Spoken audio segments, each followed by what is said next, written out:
ज्योतिषतम केंद्र चैनल पर हमारे आप सभी प्रिय दर्शक गणों का बहुत बहुत हार्दिक स्वागत और अभिनंदन। प्रिय साथियों, मैं हूं आचार्य पंडित सर्वदानंद शर्मा। मेरी ओर से भी हमारे आप सभी प्रिय दर्शक गणों को एक बार फिर प्यार भरा नमस्कार। तो साथियों, आज की जो चर्चा का विषय है यह है मासिक राशिफल या फिर कहें कि मंथली राशिफल। और ये मंथली राशिफल है सितंबर 2025 का। और हम इसके माध्यम से आज ये जानने की कोशिश करेंगे कि जो आप हमारे कुंभ लगन राशि के जातक हैं, जिनका कि एक्वेरियस असेंडेंट बनता है, इनके लिए इस सितंबर माह में किस प्रकार के रिजल्ट्स मिलने जा रहे हैं, कितने शुभ और कितने अशुभ, किस क्षेत्र में। जहाँ तक अब जब क्षेत्र की बात आ गई तो क्षेत्र का तो हम आप जानते ही हैं, जो हमारे पुराने व्यूअर्स हैं, जो हमारे प्रोग्राम को कॉन्टिन्यूसली देखते हैं रेगुलरली, उनको पता है कि हम कुछ खास ही चुनिंदा पॉइंट्स पर डिस्कशन करते हैं, जैसे कि आपके प्रोफेशन करियर को लेके, वर्क प्लेस, जो कि सबसे अहम विषय है, इसके विषय में बताते हैं हालात कैसे रहेंगे आपके। दूसरा, आपकी इनकम को लेकर के बात की जाती है, इनकम को लेकर के हालात कैसे रहेंगे ग्रहों के द्वारा, और आपकी सेविंग्स कैसी रहेंगी, आप सुख सुविधाओं का लाभ कितना ले पाएंगे या नहीं ले पाएंगे, या कमी रहेगी। तीसरा, अगर आपके लव अफेयर चल रहा है कुंभ लगन राशि के जातकों का, तो उसके हालात कैसे चलने वाले हैं इस महीने। इसके बाद वैवाहिक जीवन कैसा रहेगा, और उसके बाद पारिवारिक जीवन की बात होगी, और उसके बाद होगी जो छात्र हैं उनकी शिक्षा को लेकर के, और उसके आगे फिर संतान के विषय में बात करेंगे, संतान द्वारा माता पिता के लिए किस प्रकार के परिणामों की प्राप्ति के योग हैं। और अंत में स्वास्थ्य, क्योंकि स्वास्थ्य तो सबसे इंपॉर्टेंट है। अगर स्वास्थ्य अच्छा है तो सब कुछ अच्छा है। कहते हैं ना, हेल्थ इज वेल्थ। स्वास्थ्य में कमी है तो व्यक्ति चाह करके भी कुछ नहीं कर पाता, ऐसे हालात बन जाते हैं। तो लेकिन इसके अंत में जब ये सारी चर्चा करेंगे, उसके अंत में आपको कुछ छोटे सरल आसान अचूक उपाय भी देंगे। अगर आप उन उपायों को करते हैं, निश्चित रूप से उसका लाभ प्राप्त करेंगे। और वो क्यों करेंगे? क्योंकि देखिए, जीवन में जो भी हमारे शुभ और अशुभ परिणाम प्राप्त होते हैं, ये हम सब जानते हैं, वो हमें 9 ग्रहों के द्वारा ही होते हैं। अब 9 के 9 ग्रह ना तो बुरे होते हैं ना अच्छे होते हैं। उनमें से कुछ ग्रह आपको अच्छे परिणाम देने के लिए होते हैं, कुछ बैठे होते हैं आपको जो अशुभ परिणाम दे रहे होते हैं। तो इस सितंबर 2025 में ग्रह जो हैं आपके, वो आपको कौन से ऐसे ग्रह हैं जो शुभ परिणाम देने के लिए हैं, और कौन से ऐसे ग्रह हैं जो आपको अशुभ परिणाम देने के लिए हैं। कम से कम इतनी जानकारी तो हर जातक को होनी आवश्यक है। क्यों है? और यही इसके पीछे हमारा उद्देश्य है, ग्रहों की जानकारी जो आपको हम उससे अवगत कराते हैं, कि कम से कम सभी को अगर ये बात पता होगी कि कौन सा ग्रह हमारे लिए इस महीने अशुभ परिणाम ला रहा है, कौन सा शुभ ला रहा है, तो जो हम अंत में आपको उपाय देते हैं वो तो अशुभ ग्रहों से संबंधित ही तो देते हैं। तो आप उनको पूरी निष्ठा, पूरी श्रद्धा भाव से करेंगे उपायों को, ताकि वो अशुभ परिणाम दूर हो सकें आपके जीवन से, और वो अशुभ ग्रह शांत हो सकें। और जब आप पूरी निष्ठा और श्रद्धा से करेंगे उपाय, तो रिजल्ट तो निश्चित रूप से मिलने ही हैं, और आपका महीना शांति और सुकून से निकलेगा, बजाय परेशानियों के। तो साथियों, सबसे पहले आइए चर्चा को आगे बढ़ाते हुए हम बात करते हैं आप कुंभ लगन राशि के जातकों के सितंबर 2025 में जो ग्रहों की स्थिति है उसके विषय में, गोचर में, आसमान में। तो ठीक मेरे पीछे स्क्रीन पर चार्ट डिस्प्ले आप होते हुए देख रहे हैं। ये चार्ट जो है आप कुंभ लगन राशि के जातकों का है, जिनका एक्वेरियस असेंडेंट है। और इस चार्ट में जहाँ पर 5 नंबर लिखा है, ये 7th हाउस है, सप्तम भाव। और ये राशि जो है सिंह है, इसके स्वामी जो हैं वो सूर्य हैं, सन। और आप देख रहे होंगे कि 7th हाउस में जहाँ पर सिंह राशि है, ये 5 नंबर लिखा है, वहाँ 3 ग्रह एक साथ बैठे हैं। सूर्य हैं, बुध हैं और केतु। तो सूर्य तो अपने घर में बैठे हैं, अपनी राशि में बैठे हैं, क्योंकि वो इसके लॉर्ड हैं सिंह राशि के। अब बात बुध की कर लें तो बुध अपनी मित्र राशि में है, क्योंकि ये सूर्य को बुध अपना मित्र मानते हैं, और बुध सूर्य का आदित्य राजयोग का भी निर्माण है। दूसरी तरफ केतु बैठे हैं। हालांकि केतु की और सूर्य की आपस में शत्रुता है, तो केतु जो हैं अपनी शत्रु राशि सिंह में बैठे हुए हैं, ऐसी स्थिति है। लेकिन क्या होगा कि बुध जो है 1 सितंबर से 15 सितंबर तक तो इस घर में बैठे हुए हैं, बने रहेंगे अपनी मित्र राशि सिंह में। लेकिन 15 सितंबर को ये अपना राशि परिवर्तन करेंगे, और राशि परिवर्तन करके यहाँ से निकलेंगे अपनी मित्र राशि सिंह से मार्गी और अस्तवस्था में। और फिर ये प्रवेश इनका होगा अगले घर में, कन्या राशि में, जहाँ 6 नंबर लिखा है, और 6 नंबर है बुध की राशि। बुध के घर में उनका प्रवेश होगा, और फिर ये पूरे माह वहाँ पर बने रहेंगे अपनी राशि बुध अपने ही घर में जा रहे हैं, मित्र के घर से निकल करके अपनी कन्या राशि में। ठीक उससे अगले दिन सूर्य भी आ जाएंगे 16 तारीख को यहाँ पर राशि परिवर्तन करते हुए से अपनी स्वयं की राशि छोड़ के, और वो भी कन्या राशि में अष्टम भाव में प्रवेश करेंगे। ये जो कन्या राशि है 8th हाउस है, तो 8th हाउस में 15 तारीख को बुध पहुंचेंगे अपनी स्वयं की राशि कन्या में, 16 तारीख को सूर्य पहुंच जाएंगे कन्या राशि में, और फिर ये सूर्य और बुध का जो योग है बनेगा माह के अंत तक। और जब माह के अंत तक ये योग बनेगा तो बुध जो है 30 सितंबर को पश्चिम में उदय होंगे जाकर के, पूरे महीने अस्त ही रहेंगे। अब बात कर लेते हैं केतु की। तो केतु तो पूरे महीने सप्तम भाव में, जहां पर आप उनको अभी बैठे हुए देख रहे हैं, यहीं पर ही बने रहेंगे अपनी शत्रु के घर में, शत्रु राशि में। मंगल की बात करें कि मंगल अभी जहां पर उनको आप देख रहे हैं अष्टम भाव में 8th हाउस में बैठे हुए कन्या राशि में, हालांकि मंगल अपनी शत्रु राशि में है ये, क्योंकि ये बुध की राशि है और बुध को मंगल अपना शत्रु मानते हैं, तो मंगल जो है शत्रु के घर में बैठे हैं, लेकिन अपनी स्थिति उनकी मजबूत है, मार्गी भी है, उदित भी है। और ये यहां से 13 तारीख को राशि परिवर्तन करेंगे, यानी कि सूर्य और बुध के यहां पर पहुंचने से पहले मंगल मार्गी और उदित अवस्था में यहां से निकल जाएंगे 13 सितंबर को, और कहां जाएंगे? अगले घर में जहां 7 नंबर लिखा है, ये तुला राशि है, शुक्र की राशि है, उसमें इनका प्रवेश होगा नवम भाव में मंगल का, और फिर ये माह के अंत तक वहां बने रहेंगे। ये इनकी ना तो शत्रु राशि है ना मित्र राशि है, सम राशि है। आगे बात करते हैं शुक्र की।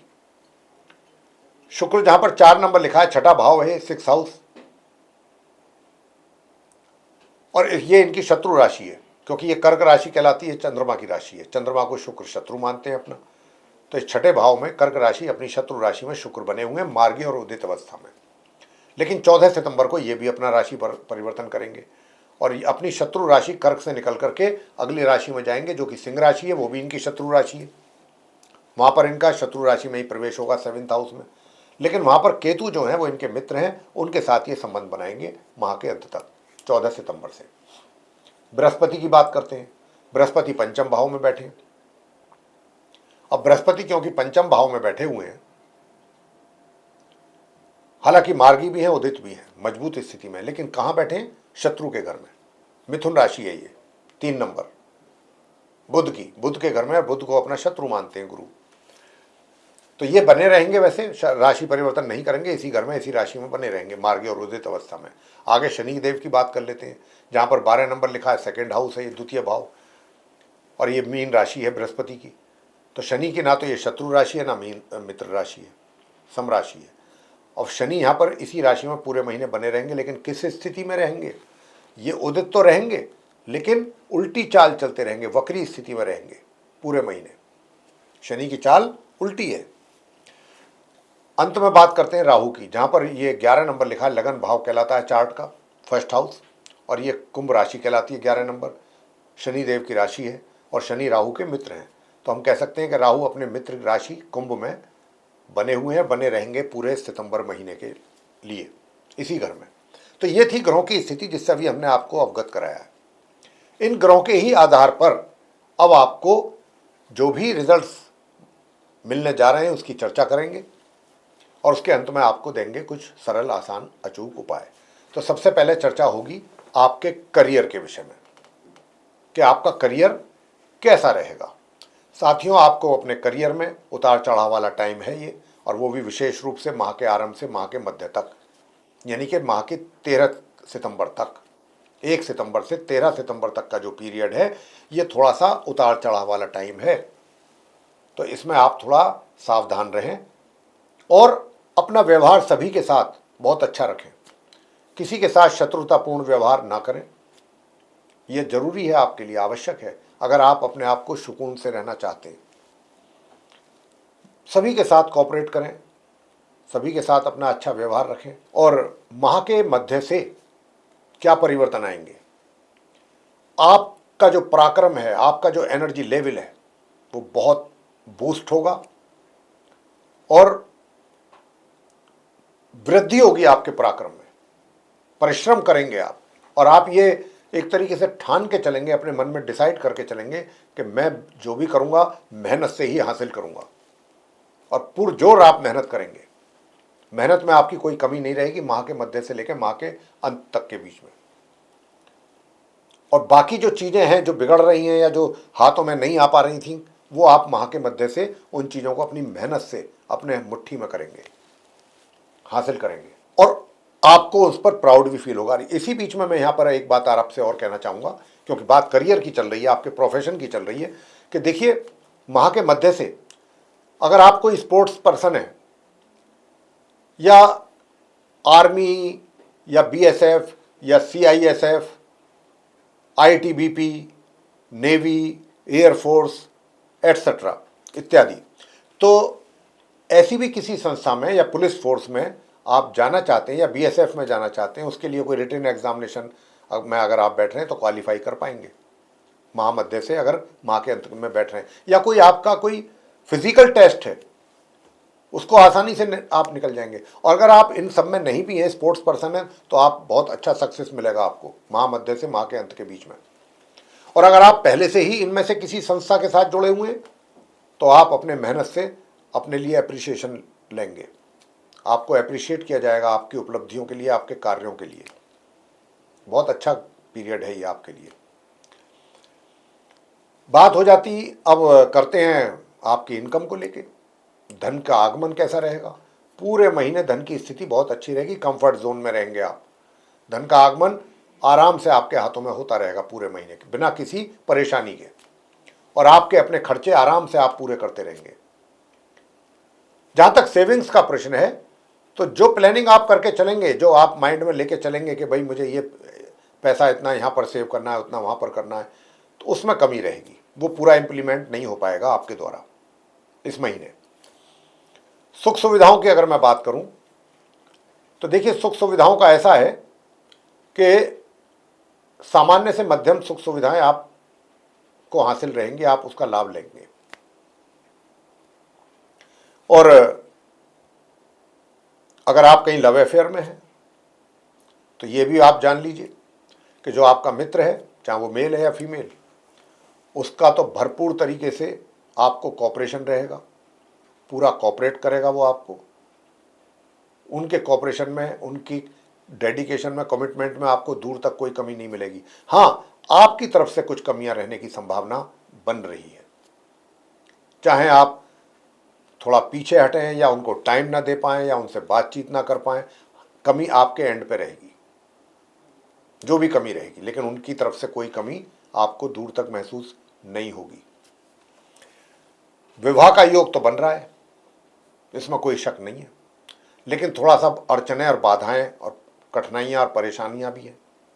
और ये जो विवाह का योग बन रहा है आपके जीवन में, ये बन रहा है माह के आरंभ से लेकर माह के मध्य के बीच में। अब आगे बात करते हैं वैवाहिक जीवन की, कि वैवाहिक जीवन कैसा रहेगा। देखिए माह के आरंभ से माह के मध्य तक तो काफ़ी कुछ चीज़ें ऐसी रहेंगी जो आपको डिस्टर्ब करेंगी, परेशान करेंगी, तकलीफ देंगी,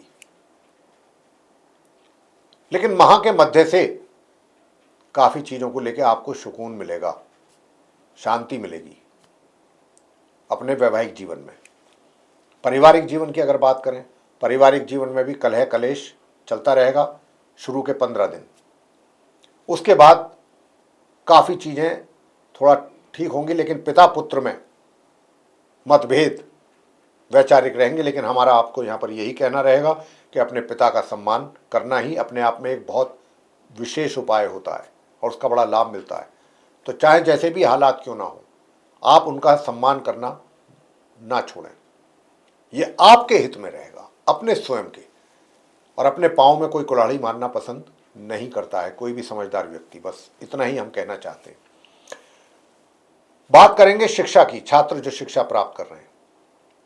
तो साथियों देखिए, चाहे वो आप नॉर्मल एजुकेशन लेने वाले स्टूडेंट्स हो, चाहे हायर स्टडीज़ वाले, मैं दोनों के लिए कह रहा हूँ, क्योंकि दोनों के लिए ही एक ही बात है यहाँ, कि आप दोनों को ही अपनी पढ़ाई पर पूरा फोकस करने की आवश्यकता रहेगी, मेहनत अधिक करनी पड़ेगी, तब जाकर के कहीं जाके सामान्य से मध्यम परिणामों की प्राप्ति का योग रहेगा।